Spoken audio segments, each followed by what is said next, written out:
السلام علیکم ورحمۃ اللہ وبرکاتہ. میرا نام عرفات اقبال شیخ ہے. الحمدللہ کفا وسلام علی عبادہ الذین اصطفى.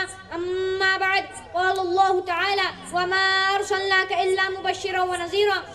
حضرات گرامی، میں اس بزم پور بہر میں سیرت نبوی صلی اللہ علیہ وسلم کے متعلق کچھ عرض کرنا چاہتا ہوں، اس امید کے ساتھ کہ میرے باتوں کو بغور سنا جائے. جب اسلام فاران کی چوٹی سے پھیلنا شروع ہوا اور آپ صلی اللہ علیہ وسلم اپنی روشنی سے دنیا والوں کو منور کرنے لگے تو باطل پرستوں میں خلبلی مچ گئی. ساری قوت و طاقت، دل و دماغ نور اسلام کی جانب صرف کرنے لگے. راستے میں کانٹے بچھا کر، پتھروں سے دبا کر، تپتی ہوئی زمین پر سلا کر، آگ کے انگاروں پر لٹا کر، پھانسی کے پھندوں پر چڑھا کر، گھر بار اجاڑ کر پیارے رسول صلی اللہ علیہ وسلم کی آواز کو دبانے کی کوشش کرنے لگے، مگر حق کی آواز روز بروز بڑھتی ہی جا رہی تھی. حضرات، سن 7 محرم کا مہینہ ہے کہ مکہ کے تمام لیڈروں نے مل کر ایک میٹنگ کی. ابو جہل نے پوری قوم کو للکارا، کیا غیور عرب جس کو ہم بچے کا خیر سمجھ رہے تھے، آج وہ ہمارے دین اور عزت و آبرو کے لیے طوفان بن چکا ہے. جس دین کا محمد چرچا کر رہے تھے، ان کے ماننے والوں کی تعداد روز بروز بڑھتی ہی جا رہی ہے. ہمارے خداؤں کی توہین کی جا رہی ہے، جھٹلایا اور ٹھکرایا جا رہا ہے. اس لیے اے عرب کے بہادروں، اب پوری طاقت سے آگے بڑھو، ورنہ وہ دن دور نہیں کہ مکہ سے ذلیل و خوار ہو کر نکلنا پڑے گا. ابو جہل کی تقریر نے پوری قوم کا گرما دیا. طرح طرح کی تدبیریں پیش کی گئی. بڑی دیر کے بعد یہ ہولناک تدبیر پاس ہوئی کہ محمد اور ان کے ماننے والوں کا بالکل بائیکاٹ کر دیا جائے. ان سے خرید و فروخت، سلام کلام، لین دین بالکل بند کر دیا جائے. چنانچہ کا عہد نامہ لکھ کر خانہ کعبہ کی دیوار پر لٹکا دیا گیا. یہ پوری قوم کا فیصلہ تھا، اسے خلاف کرنے کا کسی کے اختیار میں نہ تھا، کسی کی مجال نہ تھی. مسلمانوں کو شیب ابی طالب میں بند کر دیا گیا، راستے پر پہرے بٹھا دیے گئے. کھانے کے سامان دھیرے دھیرے ختم ہو گئے. درختوں کی چھالیں کھا کھا کر، کانٹے چبا چبا کر دن کاٹنے لگے. صرف ایک دن کے لیے ایام حج میں پابندی ہٹا لی گئی. مسلمان گھاٹی سے باہر آ گئے، کپڑے پھٹ گئے، آنکھیں دھس گئی، قدم لڑکھڑا رہے تھے. حضرات گرامی، قربان جائیں ان مسلمانوں پر کہ جن کی زبان پر کوئی شکایت نہ تھی. مسلمانوں کی خستہ حالت دیکھ کر کفار کہہ لگا رہے تھے اور کہہ رہے تھے کہ اے مسلمانوں، کیوں تم اپنے آبا و اجداد کا دین چھوڑ کر ہلاک و برباد ہو رہے ہو؟ تم اب بھی محمد کا ساتھ چھوڑ دو، ہم تم پر سے یہ ساری پابندیاں ہٹائیں گے.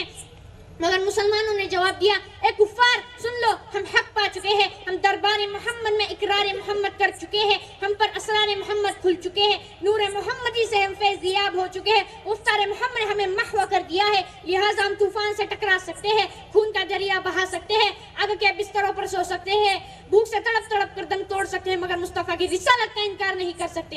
اتنی ابتلا و آزمائش کے بعد پورے مکمل 3 سال ہونے والے ہیں. خوراکیں ختم ہو گئی، درختوں کے پتے اور چھالوں کو بھی ختم کر ڈالا. عورتوں کی آنکھیں دھس گئی، جوان بھوک سے چکرانے لگے، پھول جیسے بچے ماں کی گود میں تڑپنے لگے. اس گھاٹی کا سب سے چھوٹا بچہ عاقل اچانک آنکھیں کھول کر اپنی ماں سے کہتا ہے، ماں، میں بھوک سے مر جاؤں گا، مجھ کو بچاؤ ورنہ میں مر جاؤں گا. ماں کی ضبط کا بندھن ٹوٹ گیا، وہ بے تحاشا اپنا سر زمین پر پٹکنے لگتی ہے، سر پھٹ جاتا ہے، لوگ اسے سنبھالتے ہیں اور وہ یہ کہتی رہتی ہے کہ مجھ کو چھوڑ دو، میں اپنے لختے جگر سے پہلے مرنا چاہتی ہوں.